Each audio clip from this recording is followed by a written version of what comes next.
sa pinakamahabang edisyon ng Pinoy Big Brother.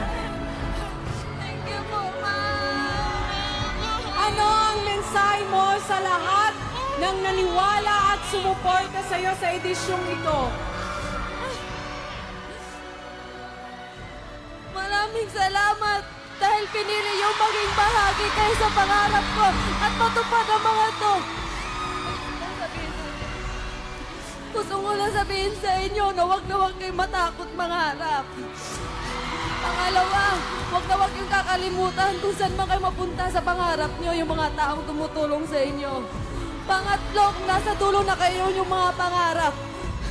At kapag kayo ay nadapa, bumangon lang kayo at lagi nyo lang tatandaan kung paano kayo nagsimula at kung bakit nasa dulo na kayong pangarap.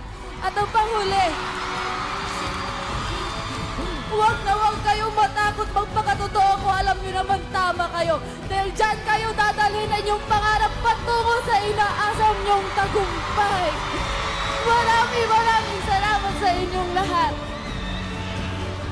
Magandang mensahe yan mula sa ating big winner. Maymay, ngayon naman tanggapin mo ang iyong mga napanalunan mula kay Direk Lauren Jogi, Tito Cory Vidanes from Camellia Homes and Von Dodge and Asian Tour Package.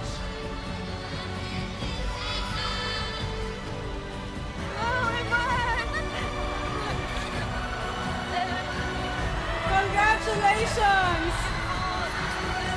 Congratulations, Maymay. At abangan ang first exclusive interview sa Lucky Big Winner pagkatapos ng ating programa dito lang sa facebook.com/PBB-ABS-CBN-TV. At sa pagkakahira nga ni Maymay bilang ating Lucky Big Winner, natapos na nga ang pinakamahaba at pinakamalaking edisyon ng Pinoy Big Brother.